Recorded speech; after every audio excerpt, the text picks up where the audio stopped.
Seriously लेते तो अभी तक प्रेस कॉन्फ्रेंस जरूर करते। मैं पूरी बातों पे जाऊंगा तो शाम हो जाएगी। मैं सिर्फ 10 ऐसे वादे जो इन्होंने जनता से किए, राजस्थान की जनता से किए, वो मैं आप लोगों के बीच में रखना चाहूँगा। और मैं ये भी चाहूँगा कि मुख्यमंत्री जी अपने मंत्रियों से या किसी अन्य से इसके जवाब ज़रूर दिलवाएं जो बात मैंने आज मीडिया के समक्ष रखी है। सबसे पहला वादा, क्योंकि इनके हेड हैं, उन्होंने तो कहा था कि मैं किसान की आमदनी दुगनी करूंगा, लेकिन आपके घोषणा पत्र के भी पेज नंबर 9 पे ये कहा कि हम किसान सम्मान निधि 12,000 रुपये करेंगे। उसमें कहीं ये नहीं लिखा था कि हम इसको चरणबद्ध तरीके से करेंगे, तो कभी 1,000 रुपये, कभी 500 रुपये ये सरकार बढ़ा रही है। और आज भी मात्र 9,000 रुपये, वो भी इसी वर्ष से 9,000 तक ये पहुँचे हैं। तो ये वादा इनका पूरा नहीं हुआ है, सबसे पहले ये कहना चाहूँगा। दूसरा वादा, जल जीवन मिशन, घोषणा पत्र के पेज नंबर 15, जिसमें आपने कहा था कि वर्ष 2025 तक, अब 25 में 14 ही दिन बचे हैं, 2025 तक सभी घरों में हम पानी उपलब्ध कराएंगे। मैं इनकी वर्तमान स्थिति आपको बताता हूं। इन्होंने दिसंबर 25 तक 34 लाख घरों के कनेक्शन होने बाकी हैं। इन्होंने 24-25 में 25 लाख कनेक्शन का वादा किया था, 9,44,000 इन्होंने कनेक्शन दिए।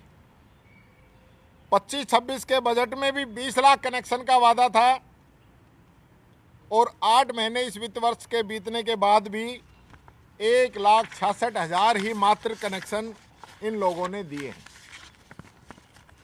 तीसरा वादा, फसलों की एमएसपी पे खरीद। इन्होंने वादा किया था पेज नंबर 20 घोषणा पत्र का कि मूंग और उड़द की एमएसपी की खरीद का लक्ष्य दुगना करेंगे और मूंगफली की एमएसपी पे खरीद करेंगे। तो वर्तमान स्थिति ये है कि लक्ष्य दुगना करना तो दूर की बात हो गई, लोगों को टोकन तक नहीं मिल पा रहे हैं। खरीद के दौरान बीकानेर और जोधपुर संभागों के किसानों ने धरने दिए हैं। इसी प्रकार लोगों की फर्जी गिरदावरी की शिकायतें किसानों ने दर्ज कराई हैं। गेहूं को 2,700 रुपये प्रति क्विंटल खरीदने का वादा किया था, वो वादा भी इनका आज तक अधूरा है। बाजरे को एमएसपी पे खरीदने का वादा किया था, वो वादा भी इनका अधूरा है। और हालत ये है कि किसान को डीएपी, यूरिया लेने के लिए भी लाइनों में लगने पड़ रहे हैं। अभी तो आधार कार्ड की भी आपने देखी होगी एक बहुत लंबी लाइन अखबार के अंदर छपी थी कि लोग नंबर लगाने के लिए आधार कार्ड रख के इंतजार कर रहे हैं। न किसान को बीज दे पा रहे हैं, न किसान को खाद दे पा रहे हैं। किरोड़ी लाल जी ने छापे भी मारे। मैं पूछना चाहता हूं, विधानसभा में पूछा था, आज फिर पूछ रहा हूं, उन्होंने जितनी फैक्ट्रियों पे छापे मारे उनमें कितने लोग आज अरेस्ट हुए हैं, कितने लोगों पे कार्रवाई हुई है? विधानसभा में तो जवाब था कि एक भी अरेस्ट नहीं हुआ है। और ऐसा लगता है कि मंत्री जी छापा मारते हैं, मुख्यमंत्री जी उनको छुड़वा देते हैं। तो आज तक कोई इसके अंदर बंद नहीं हुआ। न किसान को पानी मिला, न पूरी बिजली मिल रही है। और तो बात छोड़ दीजिए, भरतपुर तक के किसानों को बिजली के लिए आंदोलन करने पड़ रहे हैं। ये इस सरकार की हकीकत है। दिन में बिजली देने का सपना दिखाया था, इस ठंड में भी किसानों को रात के अंदर बिजली दी जा रही है। चौथा, पेज नंबर 12, पारदर्शी स्थानांतरण नीति लागू करेंगे और सुनिश्चित करेंगे कि कोई भेदभाव नहीं हो। वर्तमान स्थिति ये है कि तबादला उद्योग बन चुका है, मन मर्जी से ट्रांसफ़र किए जा रहे हैं, कोई पॉलिसी नहीं है। चाहे शिक्षक हो, चाहे डॉक्टर हो, चाहे आरएस हो, और इनके चीफ सेक्रेटरी तो खुद ही तबादला करा के चले गए। प्रिंसिपल सेक्रेटरी टू सीएम का भी तबादला कर दिया गया, जो कि अपने आप में इतिहास बन गया है राजस्थान के अंदर। ऐसा कभी नहीं हुआ होगा कि प्रिंसिपल सेक्रेटरी टू सीएम और सीएस दोनों का ही तबादला हो जाए। 8 लाख कर्मचारी आज भी तबादला नीति का इंतजार कर रहे हैं, ये मैं कहना चाहूँगा। 5वां इनका वादा था, सरकारी स्कूलों में यूनिफॉर्म के लिए 1200 रुपये देंगे। अब ये लोग 1200 की जगह 600 रुपये दे रहे हैं, और 600 रुपये भी सिर्फ और सिर्फ एससी, एसटी और बीपीएल, सिर्फ इन्हीं को दे रहे हैं। इसके अंदर भी ओबीसी को, जनरल कास्ट को और ईडब्ल्यूएस को, इनके बच्चों को इस योजना से बाहर कर दिया गया है। ये बात मैं कहना चाहूँगा।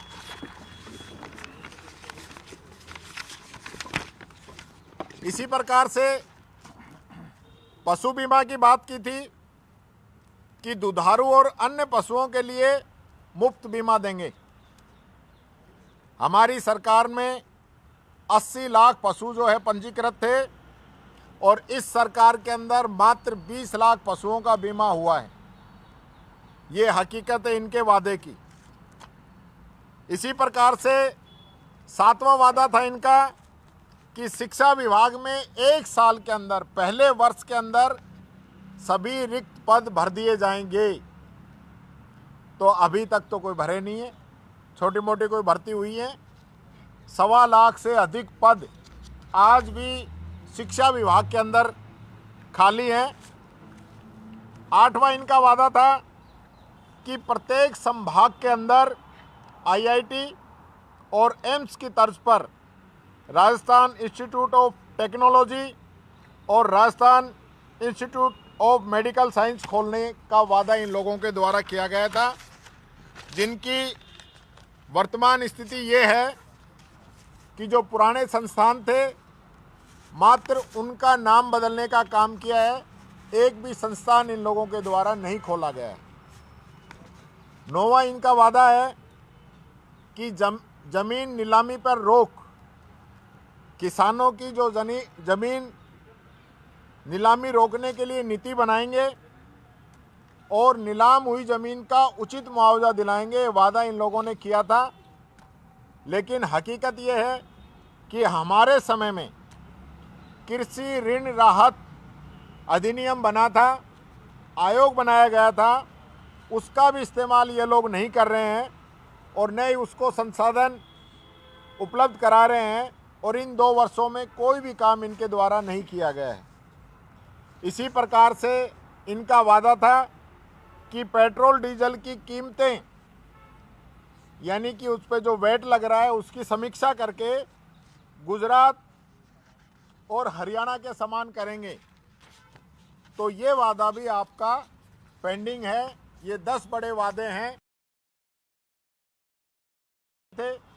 वादे तो दुनिया भर के हैं, वो भी मैं अभी बताऊंगा, लेकिन ये 10 ऐसे वादे हैं जिनका जवाब मैं चाहता हूं ये सरकार दे। इसी प्रकार से मैं राजस्थान पे जो कर्ज हुआ है उसके बारे में बताना चाहूँगा कि 2 साल में जो कर्ज बढ़ा है वो 1.55 लाख करोड़ की बढ़ोतरी इस कर्जे में हुई है, और 25-26 तक ये कर्ज जो है बढ़कर 7.26 लाख करोड़ हो जाएगा।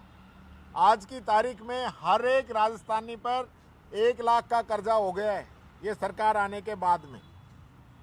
इसी प्रकार से अक्टूबर से दिसंबर 2025 की जो तिमाही है, इसके लिए राजस्थान सरकार लगभग 14,455 करोड़ रुपए बाजार से उठाना चाहती है। और इससे पहले भी अक्टूबर 25 में भी सरकार ने इसी प्रकार बॉन्ड नीलामी के जरिए 5,000 करोड़ रुपए का कर्जा उठाया था।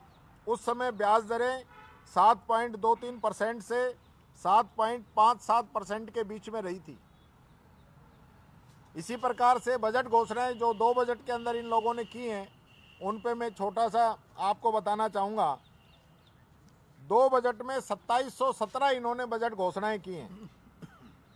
उसमें से जो पूरी हुई हैं वो मात्र 754 हैं, जो कि 27.75% है। जो घोषणा शुरू हुई, लेकिन वर्तमान स्थिति क्या है इसका सरकार को भी नहीं पता। ऐसी 1256 हैं, यानी कि 46.23%। और जो पेंडिंग घोषणाएं हैं वो 707 हैं, यानी 26.02%, जिन पे अभी कुछ नहीं हुआ है। जैसी थी वैसी की वैसी पड़ी हैं। ये जो बड़ी बड़ी बातें कर रहे हैं इनको कहना चाहूँगा। इसी प्रकार से कानून व्यवस्था की हम बात करें तो कानून व्यवस्था पे रामकेश जी आपसे अपनी बात रखेंगे।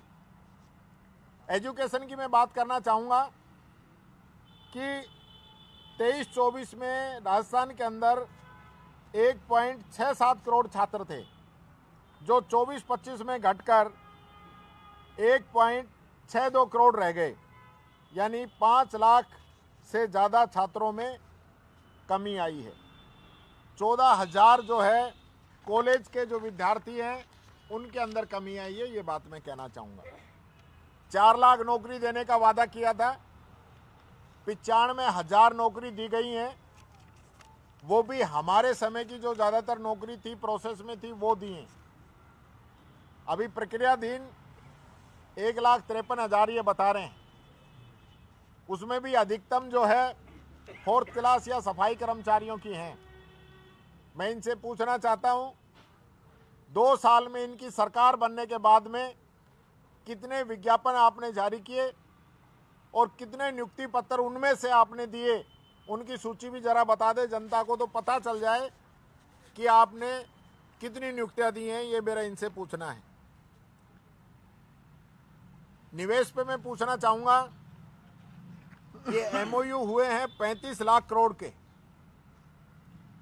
उनमें से ये कह रहे हैं कि हमने जमीन पे 8 लाख करोड़ के एमओयू उतार दिए हैं। तो मैं आप साथियों से पूछना चाहता हूं, 8 लाख करोड़ की आपके पास किसी के पास कोई जानकारी हो तो आप ही बता दो। सरकार तो न तो हमारे क्वेश्चन का जवाब दे रही है, हमने जितने भी क्वेश्चन लगाए हैं एमओयू को लेकर एक का भी जवाब नहीं दिया जा रहा है, जो कि मैं समझता हूं लोकतंत्र के अंदर हमारे अधिकारों पे ये लोग अतिक्रमण कर रहे हैं। हमें जवाब मिलना चाहिए।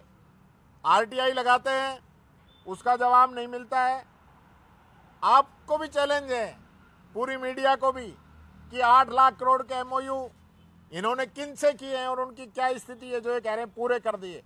तो जरा आप भी बता दो, ये बात मैं कहना चाहूँगा। दूसरा, अभी प्रवासी दिवस मनाया गया। कितने प्रवासी इसके अंदर आए, विदेशों से कितने आए? आपने विदेशों के अंदर 24 चैप्टर बना रखे हैं, उनके अध्यक्ष बना रखे हैं। उसमें से कितने आए? जिन प्रवासियों को आपको अवार्ड देना था उनमें से कितने आए जो विशिष्ट अतिथि थे आपके प्रोग्राम के अंदर? उनके बारे में मैं जानकारी चाहूँगा। कितने वादे आपने प्रवासियों से लास्ट टाइम किए थे जो आपने पूरे कर दिए? मुझे तो बड़ी दिक्कत हुई जब यूएसए के अंदर मेरे से एक व्यक्ति ने कहा कि साहब आपके मुख्यमंत्री ने हमसे एक वादा किया था कि आपका ये प्रवासियों के लिए कोई काम था कि 15 दिन में हो जाएगा, अभी 1.5 महीना हो चुका है, अभी तक तो ये काम हुआ नहीं है। मैंने उसको लेकर सीएम साहब को लेटर भी लिखा, टैग भी किया, मेरे पास तो आज तक जवाब नहीं आया है। ये स्थिति सरकार की है, तो कुछ कर नहीं सकते तो झूठ तो कम से कम नहीं बोले, ये बात मैं कहना चाहूँगा। इसी प्रकार से सरकार दावे कर रही है कि हमने 20 करोड़ पौधे लगाए हैं, तो इसकी कोई ऑडिट है, कहाँ लगाए हैं? इसकी ऑडिट कराएं और बताएं कि 20 करोड़ पौधे कहाँ पे लगे हैं, तो जनता को पता तो चले। इसी प्रकार से नो एक्सप्रेस हाईवे की घोषणा हुई थी इससे पिछले बजट के अंदर। इन 2 साल में उसकी क्या स्थिति है, कोई बता सकता है? उनमें से 9 में से मात्र 2 एक्सप्रेस हाईवे की डीपीआर बनी है, इसके अलावा कोई काम अभी तक नहीं हुआ है। तो ये कब ये मंजूर होंगे, कब इनके काम शुरू होंगे, कुछ बता दें। दूसरा, जिलों को हमारे रामकेश जी बताएंगे। दूसरा, राजीव गांधी ओलंपिक खेल हमने कराए थे, लगभग 30 लाख रजिस्ट्रेशन आते थे और गांव-गांव, ढाणी-ढाणी तक गेम हुए। बच्चे, बुजुर्ग, महिलाएं, सब लोगों ने इसके अंदर हिस्सा लिया। और अब हालत ये हो गई कि रेस के अंदर सिंगल ही खिलाड़ी दौड़ रहा है, तो वो तो फर्स्ट आना ही आना है। ये हालत इस सरकार ने कर दी है। हमने प्रशासन, गांव के संग और शहरों के संग अभियान चलाया, 30 लाख पट्टे दिए थे हमने, 30 लाख से अधिक, और ये 1 लाख भी पट्टे नहीं दे पाए। 1 लाख किसको कहते हैं, वो उतने पट्टे भी नहीं दे पाए। इसी प्रकार से रिफाइनरी, जो कि हमारी कांग्रेस सरकार ने मंजूर की थी, उसको 14 से 18 तक इस सरकार ने रोक के रखा, सिर्फ रिव्यू के नाम पे। और इस प्रोजेक्ट की लागत जो 2013 के अंदर लगभग 37,000 करोड़ रुपए थी, वो बीजेपी की सुस्ती की वजह से 79,459 करोड़ तक पहुंच गई है, जिसमें राजस्थान की जनता का 40,000 करोड़ से अधिक का नुकसान हुआ है। और सरकार को भी 26% का जबरन इसके अंदर पार्टनर और बना दिया इन लोगों ने। तो ये सीधा सीधा बोझ जो है राजस्थान की जनता पे पड़ा है। ये जो रिफाइनरी का काम है, ये 90% कांग्रेस समय में पूरा हो गया था। कोविड की महामारी के दौरान भी हमने इसको रुकने नहीं दिया। इसका शिलान्यास भी 2013 के अंदर हो चुका था। आपने इसका शिलान्यास दोबारा करवाया और 25-26 के बजट घोषणा संख्या 158 में आपने कहा था कि 15 रिफाइनरी अगस्त 2025 से उत्पादन शुरू कर देगी। अब आप कह रहे हो जनवरी 2026, तो क्या पहले बिना एस्टीमेट के आपने बता दिया था क्या कि अगस्त से हम कर देंगे? तो आपको ये आंकड़े कौन देता है, डाटा कौन देता है, जो आप विधानसभा के अंदर बोल जाते हैं और फिर वो पूर्ति नहीं होती है? विधानसभा में आप कोई बात रखें और वो बाद में असत्य साबित हो, ये अच्छी बात नहीं है। तो अपने उन अधिकारियों पे कार्रवाई करिए। आप तो पहले अगस्त की जगह जनवरी कह देते, और अभी भी जनवरी आ जाए एक बार, फिर देखते हैं क्या स्थिति है सरकार की। इसी प्रकार कुछ दिन पहले अखबारों में आपने देखा था कि यहाँ एलिवेटेड सड़कें, जिनकी बजट के अंदर घोषणा हुई थी, और बाद में कह दिया कि इनकी फिजिबिलिटी नहीं है। यार, जयपुर के अंदर आप फिजिबिलिटी जिन सड़कों की नहीं है, उनकी बजट के अंदर घोषणा कैसे कर सकते हो आप? बजट घोषणा करने से पहले फिजिबिलिटी चेक नहीं की जाती क्या? या बजट घोषणा कोई कागजी घोषणाएं हैं? आप विधानसभा की गरिमा भी नहीं रख रहे हैं, ये बात मैं कहना चाहूँगा। कुछ समय पहले राजेंद्र राठौड़ जी ने बताया था कि राज्य की आर्थिक स्थिति बहुत अच्छी हो गई है। तो आर्थिक स्थिति की सच्चाई क्या है?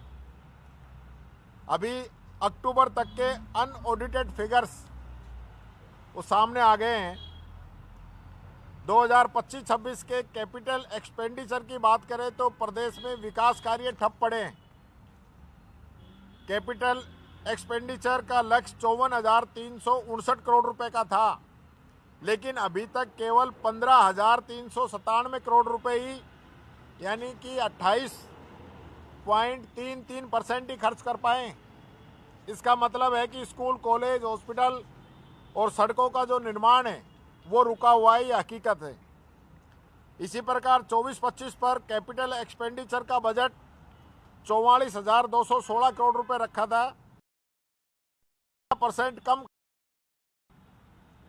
और आपका खर्चा केवल 38,288 करोड़ रुपए ही हुआ है। ये भी आपकी असफलता ही है।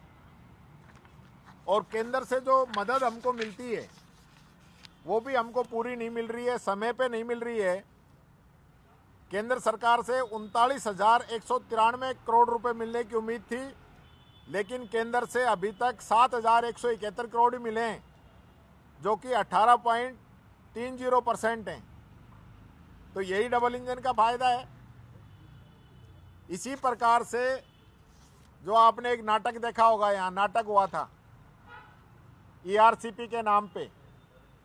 ERCP चूंकि वसुंधरा जी का दिया हुआ नाम था, तो वसुंधरा जी का नाम पसंद नहीं था, तो ERCP को बदला और लास्ट में उसका नाम राम जल सेतु कर दिया। 2 मटकी मंगाई, पानी डाला गया, मोदी जी आए।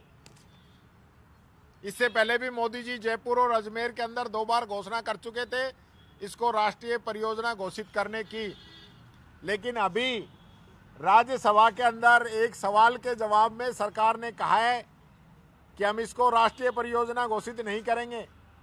तो फिर राजस्थान की 13 जिलों की जनता से आपने क्यों झूठा वादा किया, क्यों इस जनता को गुमराह करने का काम किया, ये मैं आपसे पूछना चाहता हूं।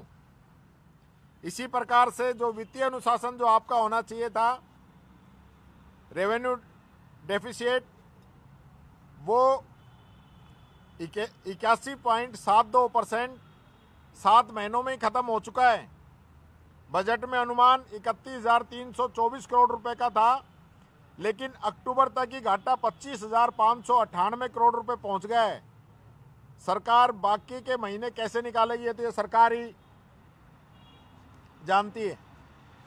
इसी प्रकार से विकास कार्यों के लिए जो पैसा खर्च किया है 15,397 करोड़ रुपए, उससे कहीं ज़्यादा, ये ज़रा आप गौर से आप देखिए इस चीज़ को कि जो विकास कार्यों पे जितना पैसा खर्च किया है 15,397 करोड़ रुपए, उससे ज़्यादा 19,676 करोड़ रुपए ब्याज पे भरे हैं सरकार ने। यानी कि कर्ज लेकर घी पी रहे हैं ये लोग। ये स्थिति इस सरकार की है। जब इतना पैसा ब्याज में जाएगा तो राजस्थान आगे बढ़ेगा, ये स्थिति इनकी है। इसी प्रकार से जो सोशल सेक्टर है उसकी हालत सबसे ज़्यादा खराब है। बजट का मात्र 20% के आसपास पैसा इन्होंने गरीबों के लिए खर्च किया है। यानी बुजुर्ग, विकलांग, विधवा, इनकी पेंशन भी सरकार समय पर नहीं दे पा रही है। इसी प्रकार जो राजस्व का लक्ष्य जो है पूरा करना था इनको, इनका GST कलेक्शन जो बजट है वो अभी केवल 40% के आसपास ये पूरा कर पाए।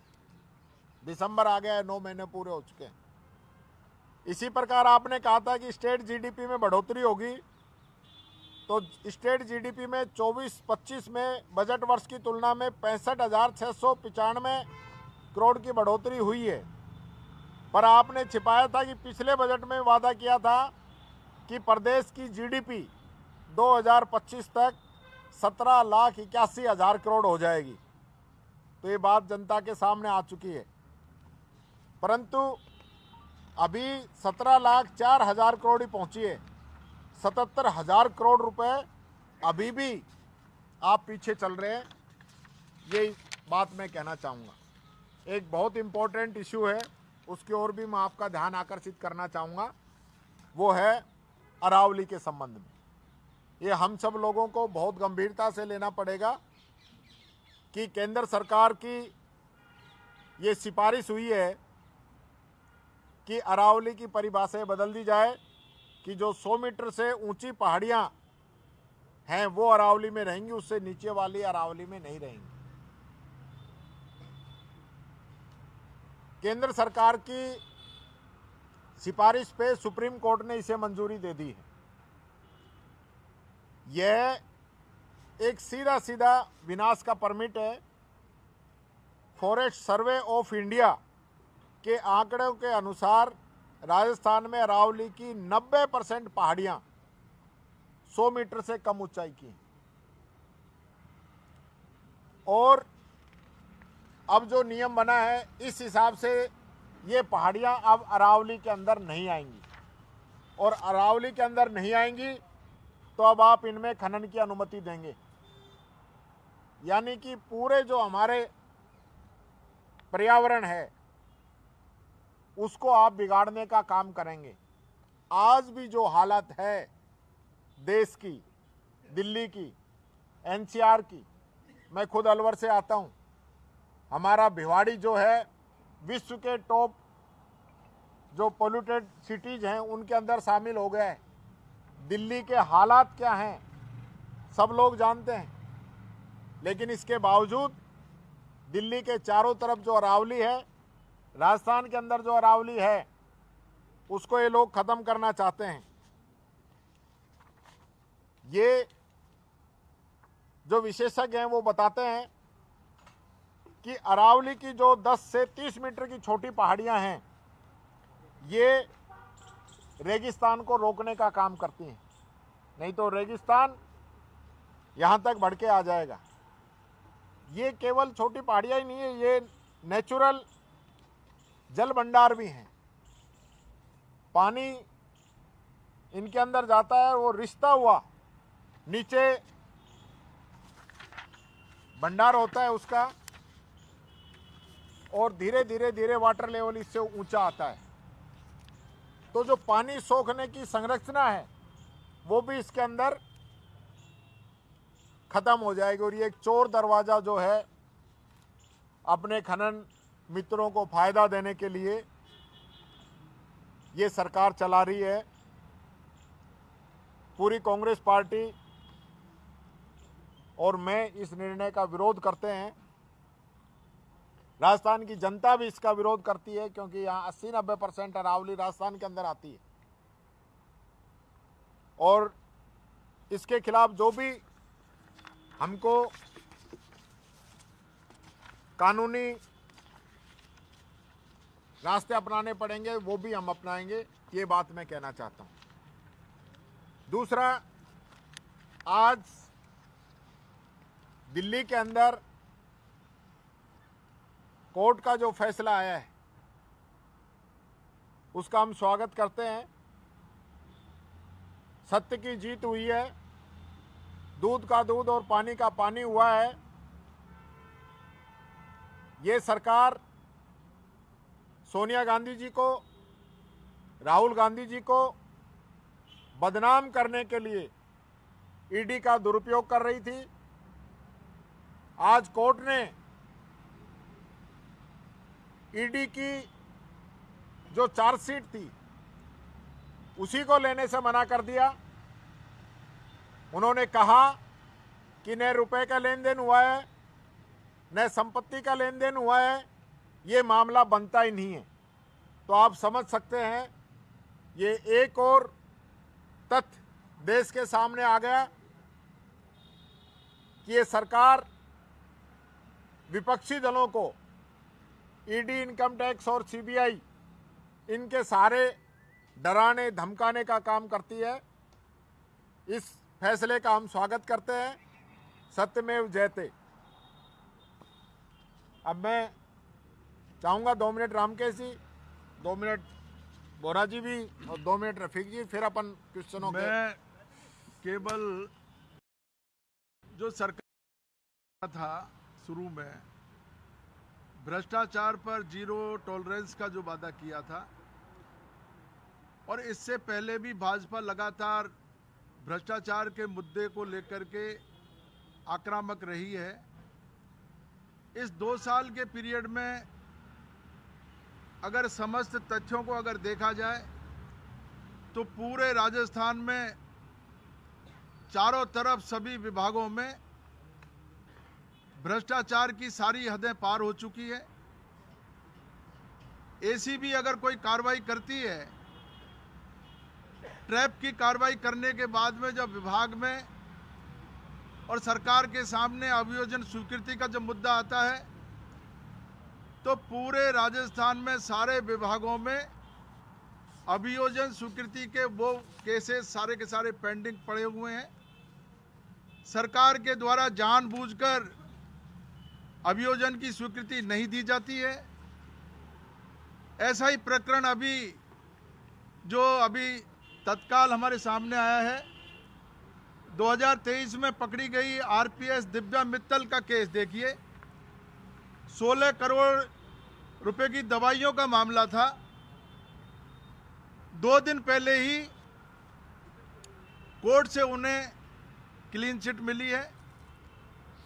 इसी तरीके का दूसरा मामला डॉक्टर मनीष अग्रवाल साहब का है, जिनके मामले में भी सरकार के द्वारा अभियोजन स्वीकृति नहीं देने के कारण कोर्ट ने उनको बाहर कर दिया। कहा कोर्ट ने कि भाई ट्रायल नहीं चलेगा, सरकार अभियोजन स्वीकृति अगर नहीं देगी तो हमें जमानत देनी पड़ेगी। कोर्ट को मजबूर करने का काम ये सरकार कर रही है। भ्रष्टाचार को पनपाने का काम ये सरकार कर रही है। एसीबी बड़ी मेहनत करके कोई केस बना करके सरकार के सामने पेश करती है। ऐसे में अभियोजन स्वीकृति नहीं दे करके अपरोक्ष रूप से सरकार भ्रष्टाचार को बढ़ावा दे रही है। ये तथ्य पूरे राजस्थान की जनता के सामने आ चुका है और सरकार इस मामले में लीपापोती के अलावा कोई काम नहीं कर रही। इसी तरीके से सरकार बनते ही राजस्थान में जो कांग्रेस के समय जो जिले बने थे उन जिलों को खत्म करने का काम इस सरकार ने किया। कानून व्यवस्था का नाम लेकर के, धन की बर्बादी का नाम लेकर के जिलों को खत्म किया। लेकिन आज अगर हम उन आंकड़ों को देखते हैं तो जहां जहां भी इन्होंने जिले खत्म किए वहां पर में बेहताशा वृद्धि हुई है। मैं उदाहरण दे सकता हूं हमारे गंगापुर सिटी का। गंगापुर को राजनीतिक आधार पर जिले को खत्म किया। आज वहां पर हाहाकार मचा हुआ है, रोज गोलियां चल रही है, जमीनों पर अवैध कब्जे हो रहे हैं और पूरी तरीके से गुंडा माफिया बिल्कुल सरासर सड़कों पर उतर करके लोगों को तंग करने का काम कर रहे हैं। कानून व्यवस्था पूरे राजस्थान की चौपट हो चुकी है। सरकार खोखले वादे कर रही है और मुझे तो ये कहते हुए कोई संकोच नहीं है कि इस 2 साल के अंदर जो भजन लाल जी बार बार चुनौती दे रहे हैं कि सामने आकर के बहस कर लीजिए। सरकार के 2 साल बेमिसाल की बात भजन लाल जी कर रहे हैं, लेकिन मैं कहना चाहता हूं सरकार के ये 2 साल ये राजस्थान के बदहाल रहे हैं। राजस्थान में इस 2 साल में सरकार ने कोई काम नहीं किया। एक भी काम सरकार गिना नहीं सकती। पूरे खोखले वादे जनता के सामने आ चुके हैं। ऐसे में पूरी राजस्थान की जनता हताश और निराश है। भाजपा में अंदरूनी झगड़े बेहताशा बढ़ रहे हैं, एक दूसरे को गिराने की कोशिश हो रही है। जिन लोगों ने मेहनत करके और भाजपा को सत्ता में लाने का काम किया था उनको दरकिनार करके और पीछे बिठाने का काम वही लोग कर रहे हैं। आपस में खींचतान है। राजस्थान की जनता पूरी तरीके से इस सरकार से निराश और हताश है। धन्यवाद। आज जो मैं आप लोगों को पहले भी बोला था, बजट पे भी बोला इधर आ जाओ। ये सरकार अलावा इस सरकार ने बजट में कुछ भी नहीं करा, और वो पोल पट्टी इस 9 महीने के अंदर ही सरकार की आपके सामने आ गई। जो कैपिटल एक्सपेंडिचर 55,000 करोड़ का इनको करना था वो 15,000 करोड़ होगा, और ये मैं लिख के आपको दावा कर सकता हूँ ये 20 से 22,000 करोड़ के ऊपर ये कैपिटल एक्सपेंडिचर कर ही नहीं पाएंगे, क्योंकि इनका रेवेन्यू डेफिसिट और फिस्कल डेफिसिट अपने आप बढ़ जाएगा। जो इनने बात करी थी कि जीएसटी बढ़ेगा 23% से और ट्रांसपोर्ट 16% से, इनकी माइंस के अलावा जितने रेवेन्यू डिपार्टमेंट्स हैं सब में डेफिसिट रहेगा, 10 से 15% का सब में डेफिसिट।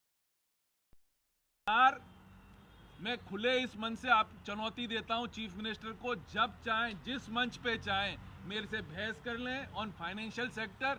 ये 2 साल के अंदर उनने इस राजस्थान प्रदेश का भट्टा बिठा दिया है, उनको पता ही नहीं कि राजस्थान में हो क्या रहा है। आपके पेमेंट्स जो ठेकेदारों के पेमेंट्स हैं, पीडब्ल्यूडी के पेमेंट्स हैं, वो हो ही नहीं रहे हैं। आपको एक चीज पता है, 2 साल से जब तक सरकार आई है इन्हें हमारी जो वाटर जेजेएम की जो ओएनएम स्कीम है वो बंद कर दी। आपकी सब स्कीमें बंद पड़ी हैं, एक स्कीम आपकी चालू नहीं है, क्योंकि उसका ओएनएम का पैसा कौन देगा वो सरकार अभी तक डिसाइड ही नहीं कर पाई है कि ओएनएम का पैसा कौन देगा। इसी तरह से आप देखो जितने मेडिकल कॉलेजेस हैं राजस्थान में, मेडिकल कॉलेजेस खोलना आसान है, उनमें टीचर्स देना इतना दिक्कत का काम है। जब जब इनका मेडिकल एमसीआई का इंस्पेक्शन होता है, जयपुर से डॉक्टर जाते हैं, तीसरे दिन डॉक्टर जयपुर से वापस बैक टू पवेलियन आ जाते हैं। क्या होगा? बच्चे किस पर पढ़ रहे हैं? व्हाट्सएप पे बच्चे पढ़ रहे हैं। आज आखिर यदि हम ऐसे डॉक्टर्स बनाएंगे तो हमारा हेल्थ का भविष्य किस तरह से रहेगा। और इधर हमारे मुख्यमंत्री क्या बात कर रहे हैं, हम मेडिकल टूरिज्म की बात कर रहे हैं। अरे मेडिकल टूरिज्म की बात तो तब करो जब आप बच्चों का भविष्य सुधार लो। आज धौलपुर मेडिकल कॉलेज में आपको दावे से कहता हूँ टीचर्स ही अवेलेबल नहीं है। बच्चे जो पढ़ रहे हैं उनके एग्जाम टाइम पर नहीं होते, उनके प्रैक्टिकल टाइम पर नहीं होते, वहाँ की जो सुविधाएं हैं वो बिल्कुल चरमरा गई हैं। ना वहाँ कोई सुविधा है, ना पानी की सुविधा है, किसी चीज़ की सुविधा नहीं है। बच्चों की हालत इतनी दयनीय है कि आप इमेजिन नहीं कर सकते, इतनी बच्चों की हालत दयनीय है। तो मैं आप लोगों के माध्यम से कहना चाहूँगा, ये 2 साल जो हैं सरकार के, जो आज आपको बड़ा बड़ा ऐड दिया है, सरकार ऐड तो देगी, बड़ा बड़ा ऐड दिया है और उसमें उनने हमारे से कंपेयर करा है। तो ये झूठी बजट घोषणाओं में कंपैरिजन नहीं कर सकते हो। कंपैरिजन आप तब करो जब आपकी वो चीजें जमीन पर आ जाए। आपने स्कूटी बढ़ा दी, कितनी दे दी? स्कूटी दी नहीं है आपने, परचेज ही नहीं हुई है उतनी आपने स्कूटी कहां से बांट दी? जो आपकी घोषणाएं जमीन पर हैं, बजट घोषणाओं से तो कोई भी किसी चीज का कंपैरिजन कर सकता है। आपके पास पैसा नहीं है सामान खरीदने के लिए, आपकी जो पेमेंट पोजीशन है वो 90 से 150 दिन की आपकी 90 पेमेंट पोजीशन है। दर ठोकरे खा रहे हैं।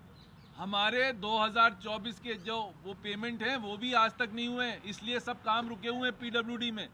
राजाखेड़ा विधानसभा में 2024 के काम आज तक कंप्लीट नहीं हुए, क्योंकि पैसा नहीं है सरकार के पास पैसा ही नहीं है। तो ये जो बातें हैं ना कि स्वर्णिम राजस्थान और ये कुछ भी नहीं हो रहा। और जो ये बात ये कर रहे हैं कि 35 लाख करोड़ में से 8 लाख करोड़ के हमने एमओयू आपके सामने लाके जमीन पे रख दिए, उन एमओयू में से 80% एमओयू किसके हैं? सिर्फ सोलर एनर्जी के हैं, क्योंकि इनने 1 लाख बीघा जमीन जैसलमेर और बाड़मेर में सोलर वालों को दे दी। इनकी जितनी कैबिनेट मीटिंग्स होती हैं उसमें सिर्फ जमीनों के धंधे के अलावा कोई धंधा नहीं होता। और उस सोलर पार्क्स में कितना लोगों को एम्प्लॉयमेंट जनरेट हो रहा है? 0। रेवेन्यू राजस्थान सरकार को 0। ऐसा आपको कोई प्रदेश बता दो जहां पर आप जमीन दे रहे हो और जमीन देने के बाद ना सरकार को कोई रेवेन्यू है, ना एम्प्लॉयमेंट जनरेशन है, किसी भी चीज का नहीं है। और क्या हो रहा है, उस दोनों जिलों में एनवायरनमेंट की इतनी बुरी हालत हो जाएगी। एज पर कजरी जो स्टडी है उसमें 2 डिग्री टेम्परेचर बढ़ जाएगा तो वाटर का जो इवापोरेशन है वो इतना हाई हो जाएगा कि जैसलमेर बाड़मेर में अगले 3 साल के अंदर आपको पानी पीने के लिए भी नहीं मिलेगा। ये हालत है इस सरकार की, बिना सोचे समझे, बिना कुछ करे, क्योंकि बाहर से ऊपर से सिफारिशें आ जाती हैं। हम अपने यहाँ ज़मीनें बांट रहे हैं जिसमें ना हमारे को कोई रेवेन्यू है, ना हमारे को कोई एम्प्लॉयमेंट जनरेशन है। किस चीज का काम कर रहे हैं हमारे को ये रोकना पड़ेगा। और जो जूली जी ने कहा यदि अरावली को आप नहीं रोकोगे तो ईस्टर्न राजस्थान पूरा बर्बाद हो जाएगा, पूरा एनवायरनमेंट बर्बाद हो जाएगा। तो ना तो फसलें उगेंगी, ना पानी बरसेगा, ना कुछ होगा। तो क्या हम करना चाहते हैं? हम राजस्थान को क्या कंकाल प्रदेश करना चाहते हैं या राजस्थान को हरा प्रदेश करना चाहते हैं? क्या करना चाहते हैं? ये आपको हमको सबको सोचना पड़ेगा। और इस सरकार की जो कथनी और करनी में डिफरेंस है वो लोगों के सामने हमें उजागर करना पड़ेगा। नमस्ते साहब, थैंक यू। बोल रहे हैं, रुक तो सही, तो इन्हीं का नंबर है। जयपुर की बात कर लूँ, जयपुर का विधायक हूँ। थोड़ी सी जयपुर के अंदर अभी मुख्यमंत्री जी ने बात कही है और बहुत सारे काम गिनाए हैं, और मैं ये कह सकता हूँ कि जितनी योजनाएं हमने चालू की थी सारे प्रोजेक्ट अधूरे पड़े हैं। और तो और मुख्यमंत्री जी का खुद का जो रास्ता है सेक्रेटरीट जाने का, उसका पुल 2 साल से नहीं बन पाया है। मुख्यमंत्री जी के खुद के जाने का पुल है, जो खुद अगर सचिवालय जाएंगे जिस रास्ते से, वो पुल 2 साल से बंद पड़ा है। एसएमएस में टावर बनना था, वो अधूरा पड़ा हुआ है। और मेट्रो का पहले बजट में वादा किया इन्होंने कि हम मेट्रो विद्याधर नगर से लेके सीतापुरा तक लेके जाएंगे। वो तो दूर, 1 साल 1.5 साल तक इन्होंने जो मेट्रो का काम हमने चालू कर दिया था वो 1.5 साल तक रोके रखा। और सिर्फ इस बात से रोके रखा कि रामगंज को स्टेशन नहीं बनने देना है। कोई फिजिबिलिटी रिपोर्ट में कमी नहीं है, किसी तरीके की त्रुटि नहीं है। और ऐसे तो राम की बात करते हैं, लेकिन राम के नाम पे जो स्टेशन था वो इन्होंने बंद कर दिया और आगे ले गए। तो मैं ये कहना चाहता हूँ कि डेवलपमेंट के नाम पे ज़ीरो। और जैसा अभी बोरा जी ने कहा, राइजिंग राजस्थान, अप्रवासी भारतीय सम्मेलन, राजस्थान योगा सम्मेलन, सब जमीनों को बेचने का गोरख धंधा है। जमीन जयपुर कलेक्ट्रेट रातों रात ट्रांसफर करती है रिको को, और ट्रांसफर करती है और विद इन अ वीक वो जमीन किसी एक धंधा सेठ को अलॉट हो जाती है। ये धंधा उसमें कर रहे हैं, कोई डेवलपमेंट का काम नहीं है। उनकी सोच रहे हैं जो बाहर रह रहे हैं। 8.5 करोड़ जनता, 8 करोड़ 35 लाख की जनता जो राजस्थान में रह रही है, उसके बारे में कोई चिंता नहीं है। 2 साल में 5 काम नहीं बता सकते। राजस्थान, जयपुर के हम विधायक बहुत खुश हुए जब सरकार बनी कि साहब मुख्यमंत्री राजस्थान को जयपुर से आ गया। अब तो जयपुर से आ गया। भैरव सिंह जी मुख्यमंत्री रहे, वसुंधरा जी ने धौलपुर में काम कराया, मोहनलाल सुखाड़िया जी ने उदयपुर में काम कराया, गहलोत साहब ने जोधपुर में काम कराया। तो हमने देखा एक के साथ 2 फ्री मिले हैं, मुख्यमंत्री के साथ 2 उप मुख्यमंत्री भी जयपुर को मिले हैं। अप्रत्याशित काम होंगे, और काम होने की जगह तो दूर, 0/0 जो काम चल रहे थे हमारी सरकार में, वो तमाम काम बंद हो चुके हैं। तो मैं आप सबसे गुजारिश करना चाहता हूं कि उन कामों की भी पूछो उनसे। 100 करोड़ रुपए गोविंद देव जी के मंदिर के कहाँ हैं जो हमारी बजट घोषणा में थे? आपने कहा हम करेंगे। 1 रुपए का काम नहीं हो रहा। 22 करोड़ रुपए का काम हमने पार्किंग के लिए सैंक्शन किया खोले के हनुमान जी के लिए, वो भी पूरा नहीं हो पाया है। तो आप सबका बहुत शुक्रिया, बहुत बहुत एक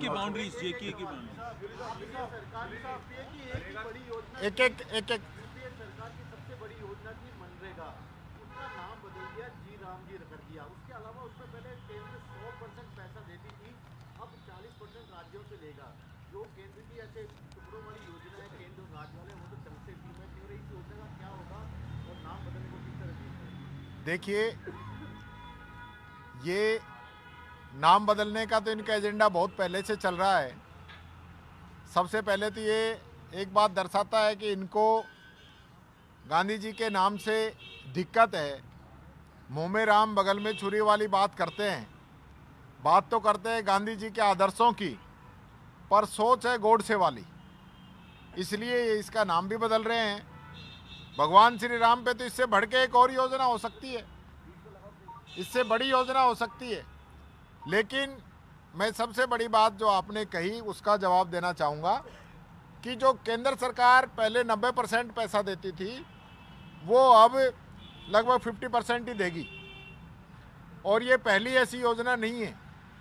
ज़्यादातर योजनाएं पहले भी, ये जो घर घर नल ऐड जो मोदी जी के चल रहे हैं ना कि हर घर नल पहुंचाऊंगा, पहले 90% पैसा भारत सरकार देती थी, मनमोहन सिंह जी प्रधानमंत्री थे वो देते थे, लेकिन ये सरकार आते ही 90% से घटा के 45% केंद्र की हिस्सेदारी कर दी, और वही हाल मनरेगा के अंदर ये लोग कर रहे हैं।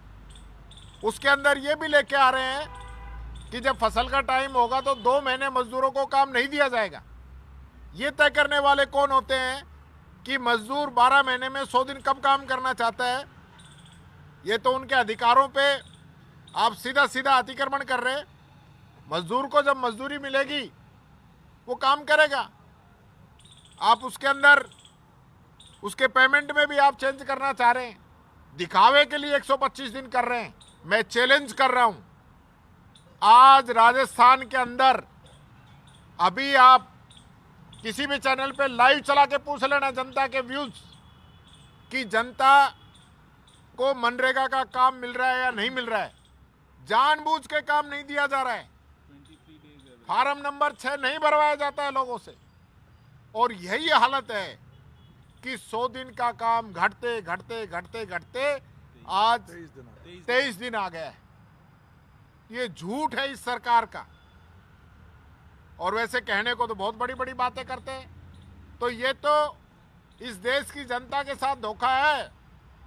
मनरेगा ने कोविड के अंदर जिस प्रकार से लोगों को संबल दिया, और आप समझ सकते हैं गांवों का पलायन रुका, शहरों का जो ओवरलोड था वो घटा, लोगों को गांव में काम मिलने लगा, गांव में रहने लगे।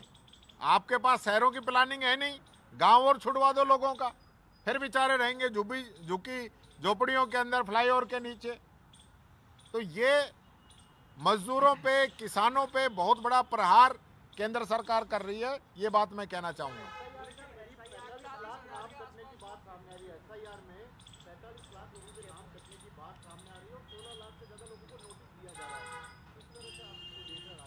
देखिए, ईडी का तो खुलासा हो ही गया आज।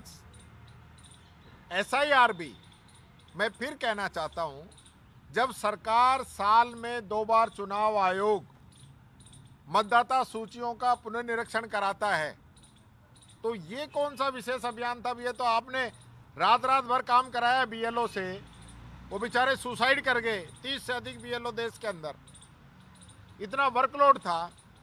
तो आप समझ सकते हैं कि इनकी सोच क्या है। और अभी क्योंकि पब्लिक के पास सारी चीज़ें नहीं है, अभी आप जो ड्राफ्ट जारी कर रहे हैं उसमें ऑब्जेक्शन आएंगे। आपने 16 लाख नोटिस दिए, इसमें सबसे बड़ा अगर नुकसान किसी का है तो मजदूरों का है, गरीबों का है, घुमंतु जातियों का है। उनको अपना वोट बचाना मुश्किल हो रहा है। कहने को आप कहते हुए कि हम जो है घुसपैठियों पे कार्रवाई कर रहे हैं, तो इसमें कितने घुसपैठी पकड़े हैं बताओ जरा आप। बिहार में आपने कर लिया, कितने पकड़े? सिर्फ जनता को परेशान करने के अलावा कोई मतलब नहीं है।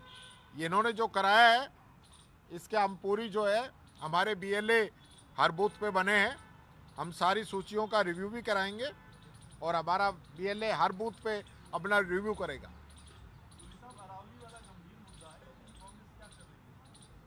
देखिए, इसको लेके लगातार कांग्रेस अपनी बात उठा रही है, और आने वाले समय में आप देख सकते हैं आज जो पोल्यूशन जिस प्रकार से दिल्ली में है, यहाँ भी है। दिल्ली में चूंकि चर्चा ज़्यादा होती है, पोल्यूशन यहाँ कम नहीं है, यहाँ भी पूरा पोल्यूशन है। अलवर से मैं आता हूँ, मैंने अभी बताया था भिवाड़ी के, अलवर की भी यही हालत है। हम इस मामले को उठा रहे हैं, इसको लेके हम पूरा संगठन अभी इस पर क्या निर्णय लेता है, मैं समझता हूँ इसको लेके हमें हर गांव ढाणी तक जाना चाहिए, और इसकी उपयोगिता हमारे जीवन के अंदर क्या है, हमारी आने वाली पीढ़ी के लिए क्या है, ये हम लोगों को समझनी पड़ेगी। मैं पत्थर का एक्सपोर्ट करने वाला व्यक्ति भी रहा हूँ। मैंने जब साउथ अफ्रीका से एक बार मेरा बायर आया तो ऐसे ही चर्चा चली, तो उसने कहा कि ये सेम पत्थर मेरे यहाँ भी है, मेरी माइंस है। तो मैंने कहा फिर आप यहाँ से क्यों मंगवा रहे हो, आपका ही क्यों नहीं निकाल लेते? वो कह रहा है कि हम हमारे नेचुरल सोर्स क्यों ख़त्म करें जब हमें बाहर से मिल रहा है। ये तो हमारी पूंजी है, नेचुरल सोर्स हम खराब नहीं करेंगे। और जितने भी देश हैं, जो डेवलप्ड कंट्री हैं, वो कभी इस प्रकार से नेचुरल सोर्स को ख़त्म नहीं करते। हम ख़त्म करने में लगे हुए हैं। हमें तो अपने मित्रों को बांटनी है माइंस। अभी आप देख रहे ना, सारे बीजेपी वालों को 2-2, 4-4 माइंस कर देंगे। कईयों के तो अभी हो गई, जो ऑक्शन लग रहे हैं। हाँ, 2-4 के तो मैं नाम बता दूंगा। ये जेडीए का रीजन बढ़ाने का भी आप लोगों को पता है what was the reason? JDA का जितना बड़ा ये रीजन बढ़ाया है, द बेसिक रीजन इज कि सरकार को ये मिल जाए कि किस तरह से हम अपने चहेतों को बांट सकें। क्योंकि आप देखो, म्यूनसिपैलिटीज के पास पैसा नहीं है, जेडीए के पास पैसा नहीं है for development of Jaipur cities, तो वो आसपास की पेरिफेरी का डेवलपमेंट कर देगा जेडीए के पास सिटी के डेवलपमेंट का तो पैसा है नहीं का। दी ओनली रीजन इज कि हमें जमीनें किस तरह से अपने लोगों को बांटनी है, ये बीजेपी सरकार का सबसे बड़ा मुद्दा है। और आप हमारे चौथे स्तंभ हो, आप लोगों को इस पर आप नहीं उठाओगे, अरावली वाला और जेडीए वाला, तो मैं सोचता हूं कि ये प्रेस कॉन्फ्रेंस का भी मतलब नहीं है। आप लोग जोर शोर से उठाना चाहिए इसको। मंजू लता मीणा अपनी कोई नेता है जयपुर की कोई ऑडियो वायरल हो रही है, काफी ज्यादा ट्रोल कर रही है, कुछ सेंटेंस उन्होंने कहे हैं पीएम के बारे में, उससे आप किस तरह से देखते हैं, क्या रिएक्ट करते हैं? वो पीएम के लिए ऐसी बातें नहीं कही। सरकार से एक तकिया कलाम या नारेबाजी है। हमारे खिलाफ भी बहुत जिंदाबाद मुर्दाबाद लगाते हैं, पुतले भी फूंकते हैं। ये क्या बात होगी? बेवजह का इशू बना रही है इसको गवर्नमेंट। ये कोई ऐसा इशू नहीं है, वो एक सिंबॉलिक है। इस प्रकार के नारे लगते रहें, और लोगों के खिलाफ लगते रहें, हमारे खिलाफ भी लगते रहें, ये क्या बात होगी? ये तो सिर्फ हर चीज़ को इस प्रकार से जोड़ना। ये क्या क्या बोल रहे हैं राहुल जी के लिए? हेमंत विश्व शर्मा क्या बोल रहे हैं, जरा उस पर बताएंगे क्या? ये इनका एक सांसद ने लोकसभा के अंदर क्या बोला था, या एक विधायक ने क्या बोला था, उस पर तो कोई बात नहीं है। मंजू लता ने कोई बात कह दी, उसको लेके बोल रहे। तो मैं समझता हूँ इस पे जो भी बात है, हमारा संगठन का मामला है, संगठन इस पे तय करेगा। बाकी ऐसा कोई इशू नहीं है जैसा इशू इसको बीजेपी बना रही है। मैं कानून व्यवस्था के लिए एक आंकड़ा बताना चाहूँगा आपको सिर्फ, कि जो गंभीर अपराध हैं जो अगस्त 2023 से जुलाई 25 के बीच में हुए हैं, उसके 39,974 मामले दर्ज हुए हैं। 39,974, और उनमें सिर्फ जो सज़ा मिली है ना, वो 174 मामलों में मिली है। यानी सज़ा की दर जो है, सज़ा की दर 0.4%, आधा % भी नहीं है। ये हकीकत है सरकार की। और आरएस अधिकारियों तक को मुकदमे दर्ज कराने के लिए धरने पे बैठना पड़ता है इस सरकार के खिलाफ। इसलिए मुकदमे दर्ज नहीं हो रहे हैं, आंकड़े छुपाए जा रहे हैं। रोजाना राजस्थान के अंदर 4 मर्डर हो रहे हैं, 17 बलात्कार हो रहे हैं, उसकी चर्चा ही नहीं है। नहीं सहेगा राजस्थान। अब कहाँ क्यों सह रहा है? अब कहाँ चले गए बोलने वाले? कोई नजर नहीं आते। डिप्टी सीएम दिया कुमारी लगातार कह रही पूरे राजस्थान में कि आंकड़े कम हुए अपराध के। हाँ, तो मैं तो खुद ही कह रहा हूँ आंकड़े कम हुए हैं, क्योंकि मुकदमे दर्ज ही नहीं करोगे तो अपने आप कम हो जाएंगे। इसको बिहार उत्तर प्रदेश बनाने पे तुले हुए हैं। एक हमारी सरकार थी, ये जरूरी किया गया था कि कोई भी व्यक्ति जाएगा वो अपनी एफआईआर दर्ज कराएगा, और महिला तो अपनी एफआईआर कहीं भी दर्ज करा सकती है। एसपी के पास चलेगी तो एसपी को भी दर्ज करनी पड़ेगी। अब ये मुकदमे ही दर्ज नहीं करेंगे तो ऐसी स्थिति रहेगी। अब सिफारिश करनी पड़ती है थानों में, भाई इसका मुकदमा दर्ज कर लो।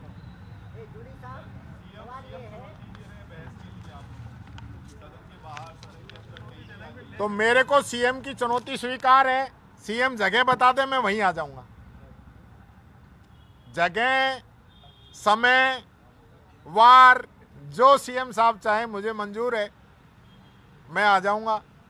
सीएम साहब तो जिस प्रकार से कह रहे हैं कि 2 साल में इतना काम कर दिया, हमने 5 साल में कर दिया। हाँ, कर दिया। हमने कोविड में भी ऑक्सीजन से मौत नहीं होने दी। इन्होंने 2 साल में चलती एम्बुलेंस में लोगों को ऑक्सीजन नहीं मिली, लोगों की मौत कराई। ये काम किया इन्होंने, हमसे बेटर किया है। ये हम नहीं कर पाए 5 साल में। 5 साल में हम ऐसा एक केस नहीं कर पाए, ये तो रोज कर रहे हैं। एक तकलीफ तो पीएम ने कर दी इनके लिए। इन्होंने कहा हम $350 बिलियन इकोनॉमी लेके जाएंगे, और डॉलर ही 10% बढ़ा दिया। तो कहाँ से ले जाएंगे? डॉलर की भी तो बता दो। तो डॉलर इतना आगे पहुंच गया तो ये बेचारे वैसे ही विफल हो अब जाएंगे। डॉलर कहाँ रुकेगा अब ये बताओ। 100 ये लोग कहते थे कि जो रुपए की कीमत गिरती है तो प्रधानमंत्री की गरिमा भी गिरती है। तो अब इन प्रधानमंत्री की गरिमा नहीं गिर रही क्या, या गरिमा ही नहीं है, कोई चर्चा ही नहीं करता। यूरो डॉलर एक रेट हो जाएगा। साहब सवाल ये है कि कांग्रेस के बीजेपी के और निर्दलीय विधायक अपने काम के उसमें रिश्वत मांगे, इससे आप क्या कहेंगे? ये कांग्रेस में संगत है। ये बहुत जो है, आपने अच्छी बात कही, ये बहुत गंभीर विषय है। मैंने जिस दिन ये जानकारी मुझे मिली कि एक अखबार के द्वारा स्टिंग किया गया, और ये एक ऐसी बात है कि जिस चर्चा कर रहे हैं कि बाढ़ ही खेत को खा रही है। बाढ़ की जिम्मेदारी है खेत की रखवाली करने का, और अगर बाढ़ ही खेत को खाने लगेगी तो बचेगा क्या। इस पे मैंने उस दिन भी कहा था कि मुख्यमंत्री जी को और विधानसभा अध्यक्ष जी को इस पे कड़ी कार्रवाई करनी चाहिए। हमारी पार्टी ने हमारे विधायक को तुरंत नोटिस दे दिया है और हम सख्त एक्शन लेंगे, हम सख्त एक्शन लेंगे। और इस पे सरकार के द्वारा ऐसी कार्रवाई हो कि भविष्य में इस प्रकार का कोई विधायक या कोई जनप्रतिनिधि सोच नहीं सके। आज कुछ विधायकों की वजह से सब पे उंगली उठती है, सब पे उंगली उठती है। और मुख्यमंत्री जी को तो सभी जो सैंक्शन निकली हैं एक बार सबकी जांच करवा लेनी चाहिए कि पता चल जाएगा कहां कहां दरी पट्टी बिछाई जा रही है। पूरी जांच हो और दूध का दूध पानी का पानी हो। हरियाणा में नया खत्म कर दें। देखो, देखिए, मैं ये इसलिए कह रहा हूं डबल इंजन की सरकार। कि डबल इंजन की सरकार, 4 गुना भ्रष्टाचार, 4 गुना भ्रष्टाचार। यही तो लोग बोलते थे कि मैं भ्रष्टाचार खत्म करूंगा। अब क्या हालत होगी है भ्रष्टाचार की। और एसीबी भी क्या करे, वो पकड़ के ले जाती है और ये अभियोजन स्वीकृति नहीं देते। अभी 2 केस आपने बताए, एक डॉक्टर मनीष अग्रवाल और दिव्या मित्तल, दोनों की जमानत हो गई क्योंकि अभियोजन स्वीकृति नहीं दी। और ऐसे ही और लोग भी जो पकड़े जा रहे हैं वो भी छूट के आ जाएंगे। सर, आप स्पीकर साहब को याद दिलाते रहेंगे कि अभी जो जेपी पटेल है वो भी पकड़े गए थे विधायक, उनके ऊपर भी अभी तक कोई कार्रवाई नहीं। अरे नहीं हुई है, ये करेंगे भी नहीं। आप तो मिलते रहते हैं नेता नहीं, मैं कोई नहीं मिलता। हाँ, ये मिलते रहते हैं। जो करप्शन के खिलाफ जीरो टॉलरेंस की बात करते हैं उनसे पूछना चाहता हूं कि उन लोगों ने अब तक क्या कार्रवाई की है, वो बताएं, वो जवाब दें। मजाक बना दिया राजस्थान को। धन्यवाद। आप अब सब लोग चाय पे आमंत्रित है, अभी बैठेंगे सब। और घर से बन रहे हैं, मैडम बना रही है। अभी तो टेस्ट आया। बैठो। हाँ, लेंगे कहीं, बैठो बैठो। गाड़ी सचिव वाले भिजवाना। कोई नहीं, आगे ले आओ, तरह से आगे आ जाओ।